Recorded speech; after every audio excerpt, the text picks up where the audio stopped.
अच्छा, हम बात कर रहे थे कि एक मंच पर आ रही थी और फेडरेशन ऑफ वेटरन्स एसोसिएशन एक रजिस्टर्ड संस्था है।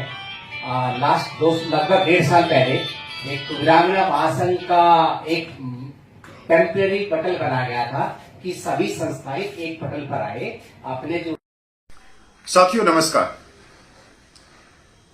साथियों, जो 30 लाख पूर्व सैनिकों की जांच मांगों के लिए पिछले 16-17 सालों से संघर्ष चल रहा था, उस संघर्ष पे एक तरह से ब्रेक लग गया। अब जो सरकार देगी उससे ही खुश रहना। और ये जो ब्रेक लगाया है, ये आप और हमने नहीं लगाया, ये उन संस्था के प्रधानों ने लगाया है जो कहीं ना कहीं सरकार की गोद में बैठ चुकी हैं। साथियों, आप सबने पता कि 1 साल जंतर मंतर पे आंदोलन चला, हम जंतर मंतर पे रहे और उस आंदोलन को तोड़ने वाले कोई सिविलियन नहीं थे, कोई दूसरे वर्ग के कर्मचारी नहीं थे, हमारे ही पूर्व सैनिकों की संस्थाएं थी जो उस आंदोलन को तोड़ रही थी या उसको कमजोर करने पे लगी हुई थी। एक तरफ जंतर मंतर पे जवानों की जायज मांगे, OROP, MSP, disability pension, premature retirement आदि आदि मांगे लेके चल रही। दूसरी तरफ उसी आंदोलन की शक्ति को कमजोर करने के लिए, पूर्व सैनिकों को तितर बितर करने के लिए, पूर्व सैनिकों को थकाने के लिए कोई रेवाड़ी के अंदर रैली कर रहा है, तो कोई मेरठ में जाके रैली कर रहा है, कोई दिल्ली में रैली कर रहा है, कोई कहीं रैली कर रहा है। मैंने बार बार कहा कि ये जो कुछ भी हो रहा है, ये आपकी जो जायज मांगे हैं उनका गला घोटेंगे और घोट दिया। साथियों, जंतर मंतर पे चुनाव जाब्ता लग गया फरवरी 2024 में और 13 महीने आंदोलन चला, वो विड्रॉ ले लिया। उसके बाद में एक दिन अब सबका सैनिक संघर्ष कमेटी तरनताड़ ने 20 फरवरी 2025 में एक दिवसीय आंदोलन किया जंतर मंतर पे और एक मांग पत्र भी दिया 14 मांगों का। जैसे ही उन्होंने जंतर मंतर की तरफ कदम बढ़ाए, वैसे ही वही संगठन फिर एक्टिव हो गई। 1 साल तक एक्टिव नहीं हुई। मैं बार बार 9 महीने हो गए कहते हुए कि कोई भी संगठन बाहर आओ, आंदोलन करो, धरना प्रदर्शन करो, हम आप लोगों के साथ में, पर कोई संगठन नहीं आया। कोई आगरा में जाके पनीर पकोड़ा खा रहा है 17 लाख रुपए के, तो कोई जाके रेवाड़ी के अंदर महल जैसी वाटिका में बैठक कर रहे हैं, मीटिंग कर रहे हैं। संघर्षशील जो व्यक्ति होता है उसका मीटिंग होटलों में कब से होने लगी। उनकी मीटिंग तो पार्कों में होती है, हॉल में होती है, धर्मशालाओं में होती है। साथियों, आप लोगों ने एक छोटा सा क्लिप देखी। मैं आप लोगों के सामने 3 क्लिप रखना चाहता हूं। जो आपने छोटी सी क्लिप देखी, ये है राजदीप वर्मा और ये है सरकारी नौकर जो सेंट्रल गवर्नमेंट में नौकरी कर रहे हैं और नेवी के पेटी ऑफिसर हैं, रिटायर्ड, और 2nd ग्रेड के ऑफिसर हैं ये सेंट्रल गवर्नमेंट में। अब ये जो बात कह रहे हैं इसके अंदर ये पूरा खेल समझ में आ रहा है, मेरे को पूरा माजरा समझ में आ रहा है कि किस तरह से पूर्व सैनिकों को, 30 लाख पूर्व सैनिकों को एक छाते के नीचे लाके और उस छाते को एक विशेष राजनीतिक पार्टी के ऊपर कर देना। अब ये भाई राजदीप वर्मा जी कह रहे हैं कि फेडरेशन रजिस्टर्ड संस्था है।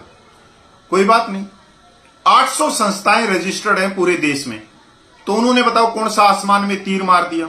और जो संगठन रजिस्टर्ड नहीं है उन्होंने कौन सा धरती के अंदर चवा निकाल दिया। इसमें रजिस्टर्ड होना या नहीं होने का कोई मतलब है ही नहीं। और चलो मान भी लिया आप रजिस्टर्ड हो, तो अभी तक आपने 1 साल में क्या किया है? सिर्फ आगरा के अंदर पनीर पकोड़े खा लिए, मिक्स वेज खा लिया, परांठा खा लिया। जो पैसा जंतर मंतर से जो हमने दिया वो पैसा हमारा, उस पैसे का एक तरह से फेडरेशन के रजिस्ट्रेशन में 1.5 लाख खर्च कर दिया। 1.5 लाख में एक संगठन रजिस्टर्ड हुआ है। ये कह रहे हैं कि 1 साल पहले, 1.5 साल पहले हमने एक संगठन बनाया, सभी संगठनों को एक छाते के लिए नीचे ले आने के लिए। बिल्कुल गलत बोल रहे हो। संगठन बनाया सबका सैनिक संघर्ष कमेटी ने, और संगठन बनाने वाले थे मोहन रंगन तमिलनाडु और नलिन तलवार। यहां तक आप लोगों ने उस फेडरेशन का जो लोगो है वो भी नहीं बनाया, उसका लेटर हैंड भी नहीं बनाया, कुछ भी नहीं किया। बस आप लोग उसको लेके भागने में तैयार थे और लेके भाग भी गई। तो आप लोगों ने नहीं बनाया। अगर पैदा किया है ना फेडरेशन को, तो ये तो पूरा देश जानता है। और इसमें तो आप लोगों को खुद आगे आके कहना चाहिए कि किसने 9 अप्रैल की कॉल दी थी दिल्ली में। नहीं, आगे एक क्लिप आप देखिए। सोनी साहब ने कहा कि डीजीआर से रजिस्ट्रेशन कराना, मैं मानता हूँ रजिस्ट्रेशन कराना अच्छी बात है, बट आपके पास अगर नंबर्स है इतने लाख्स में, तो डेफिनेटली डीजीआर भी आपको बोलेगा कि यस, ये सभी एक्सेसमेंट एक है और इनका रजिस्ट्रेशन होना चाहिए। गवर्नमेंट को भी हेड्स काउंट करती है। और थोड़ी सी मैं बता दूं कि जो हम लोगों की मिशन है, उस मिशन में आप डीजीआर में चाहे 2 लाख संख्या ले लें, वो कहता है कि जो कार्यकारिणी होगी उसमें आपको अवसर रखना पड़ेगा। तो आपकी संख्या 5 लाख भी हो जाए तो भी वो रजिस्टर्ड नहीं करेगा। सर अगर उसका अब राजदीप वर्मा जी कह रहे हैं कि हमने एक रैली की थी रेवाड़ी में जिसमें लाखों रुपया खर्च हो गया। रेवाड़ी में क्या जरूरत थी रैली करने की? ये पूरे देश के सैनिकों को बताओ, 30 लाख पूर्व सैनिकों को। जब जंतर मंतर के ऊपर आंदोलन चल रहा था तो जंतर मंतर के ऊपर रैली करनी थी आप लोगों ने, पर आप लोगों ने कहां करी? रेवाड़ी में। क्योंकि जिससे जवान थक जाएं, उनका जोश ठंडा हो जाए और वो दिल्ली ना पूछ पाए, और उसमें आप कामयाब भी रहे। इसके बाद में ये कहते हैं, यहां पर सोचने की बात है कि जहां पर आज 8वां वेतन आयोग की बात हो रही है कि 8वें वेतन आयोग में फिटमेंट फैक्टर एक समान मिले, डिसेबिलिटी पेंशन मिलिट्री सर्विस पे एक समान मिले, उसके बाद में एक्स पे वो भी एक समान मिले, और जो भी विसंगतियां हैं जेसीओ रैंक की या सैनिक विधवाओं की, वो विसंगतियां भी दूर हों। पर ये भाई साहब क्या कह रहे हैं, यहां पर दिल्ली जो मीटिंग हुई 9 मार्च को, ये कह रहे हैं कि जो हमारी संस्था है उसमें 132 संगठन है। पता नहीं अभी कौन सच बोल रहा है कौन झूठ बोल रहा है। अभी इन्हीं के जो प्रधान हैं अर्जुन सिंह जी, वो कह रहे हैं कि 167 संस्थाएं हैं, अभी ये कह रहा है 132 संस्थाएं हैं। जबकि मेरे को असलियत का मालूम है कि इनके 12 बीघे में दाना नहीं है। 10 संस्थाएं भी इनके साथ में नहीं और 10 व्यक्ति भी इनके साथ में नहीं है। और उसका सबूत है आगरा में होने वाली मीटिंग जिसके अंदर ये 35 आदमी थे। अगर आगरा के निकाल दिए जाएं 20-25, तो ये सिर्फ 15 एक रह गए। तो आदमी कहां से आए? मैं अपनी बात पे वापस आता हूं। यहां सोचने की बात है, कमेंट करके बताना।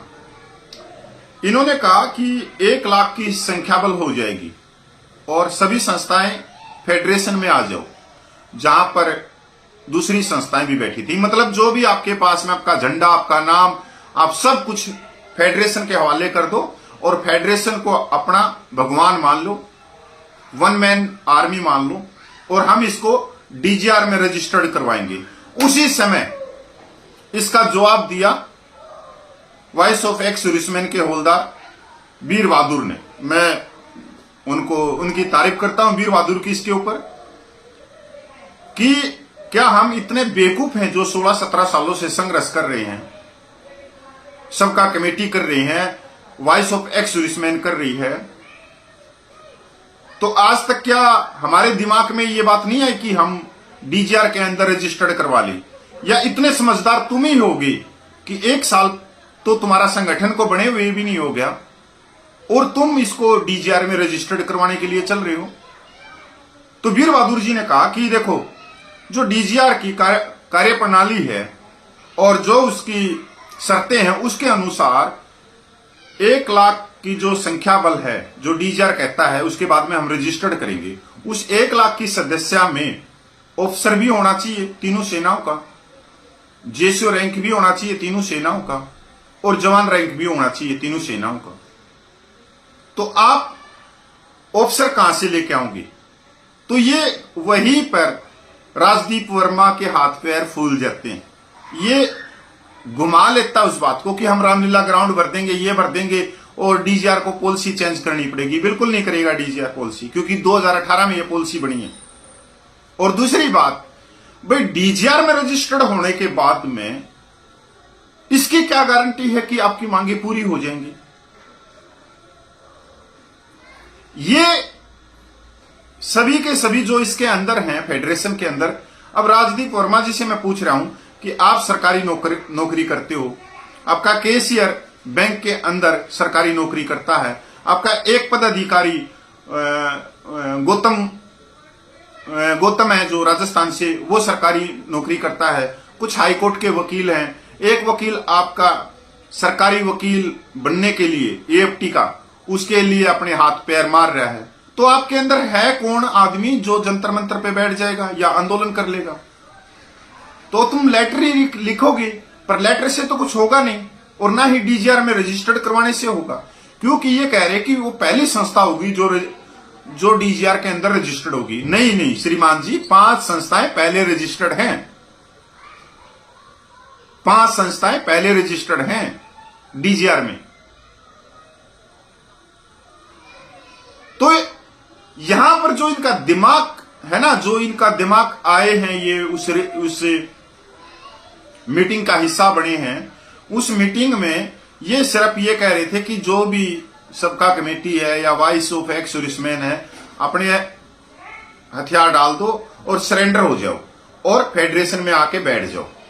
फेडरेशन लेटर लिखती रहेगी, लव लेटर चलते रहेंगे, और तुमने कोई आंदोलन करने की जरूरत नहीं है। साफ सुथरे इनकी बातें दिख रही हैं। उसके बाद में एक छोटा सा वीडियो और देखो। डिसीजन जो भी यहाँ से कंक्लूजन निकलेगा वो हम कैरी करेंगे, फेडरेशन ऑफ वेटरन्स एसोसिएशन के मैनेजमेंट काउंसिल में लेके जाएंगे, वहां पे डिस्कशन होगा। उसके बाद जो भी डिसीजन होगा वो आपको, वीर बहादुर साहब को, या जो भी कमेटी यहाँ से जो भी आज फॉर्म में होगा उनको कम्युनिकेट कर दिया जाएगा। धन्यवाद।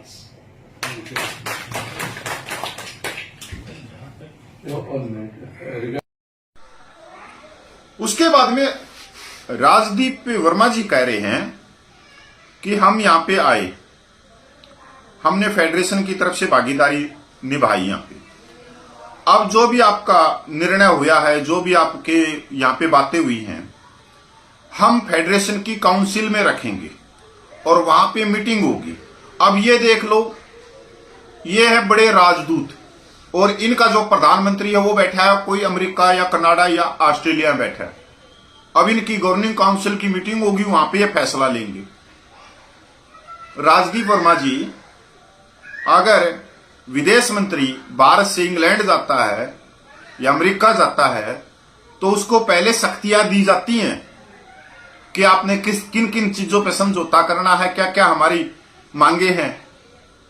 ना कि वो बार बार ये कहता है वहां के डेलीगेशन को कि नहीं, हम प्रधानमंत्री से बात करेंगे, कैबिनेट में बात करेंगे। क्योंकि जो राजदूत जाता है वो एक तरह से उसके पास में पूरी शक्तियां होती हैं। फिर तुम क्यों आए वहां चाप पानी पीने के लिए? क्यों आए? क्योंकि तुमने उसको मीटिंग को एक तरह से, उस मीटिंग की कुछ बातें अपने पास में रखनी थी, कुछ वहां पे उल्टा सुल्टा आपने करके जाना था, वो करके गए आप कि डीजीआर में इसको रजिस्टर्ड करवा लेंगे, ये करवा लेंगे। और उसके बाद में आपने सीधा का सीधा वहां पे कमियां गिनाने में लग गई कि हमारी फेडरेशन ने ये कर दिया, फेडरेशन ने वो कर दिया। फेडरेशन ने तो डालडा घी का हवन किया था रेवाड़ी में। फेडरेशन कब से आ गई? अगर तुम्हारे पास में 132 संस्थाएं हैं तो मेरे हिसाब से जरूरत नहीं है किसी संस्था की आप लोगों को। आप 132 संस्थाओं को लेके आप रामलीला ग्राउंड को भर सकते हो, इतनी संख्या बल होने के बाद में। अब कह रहे हो कि सभी संस्थाएं फेडरेशन में आ जाएं। अरे भाई, वो तो 800 संस्थाएं हैं पूरे देश में, और 800 संस्थाओं को फेडरेशन में लाने के लिए तो 80 साल लग जाएंगे। तो 80 साल तक फेडरेशन के अंदर ही ये संस्थाएं आती रहेंगी, जाती रहेंगी, आती रहेंगी, जाती रहेंगी। तो डीजीआर में जो ये करवा रहे हैं ना, ये इसके पीछे कुछ ना कुछ तो है कि ये सारे के सारे सरकारी नौकर हैं और बीच में जो पूर्व सैनिकों का आंदोलन है उसमें भी कूद रहे हैं। तो ये इशारा किसने दिया? कहीं सरकार ने तो नहीं दिया है। एक सरकारी नौकर गजेटेड ऑफिसर है, सेकंड क्लास का है, तो ऐसी क्या भावनाएं हैं कि उसके दिल में दर्द है पूर्व सैनिकों के लिए कि वो अपनी सरकारी नौकरी को दांव पे लगा रहे हैं। पूर्व सैनिकों के लिए वो आवाज उठाएगा? नहीं, सरकारी नौकर होने के बावजूद 1 लाख से ऊपर तो इसका वेतन होगा। ये तो मजे ले रहा है। मैं बताता हूं, 1 साल के आंदोलन जो जंतर मंतर पे चला, ये वहां पर 2 दिन 4 दिन भी नहीं आए, पूरे 13 महीने 3 दिन में। और ये जो पानी की बोतल आती थी ना, जिनका राजदीप वर्मा ने जो उलाना दिया था कि मैं वहां पानी की बोतल पहुंचाता था, वो तो प्रगति मैदान से जहां आप ड्यूटी करते हो, सिक्योरिटी ऑफिसर की किस चीज की आप वहां पे जॉब करते हो, वहां से जो प्रगति मैदान में जो फॉरेनर आते हैं, कुछ और आते हैं, टूरिस्ट आते हैं, जो बोतल पानी की वीआईपी मूवमेंट, वहां से वो बोतल के पैकेट यहां तक पहुंचा देते थे। ये तो वही बताते हैं।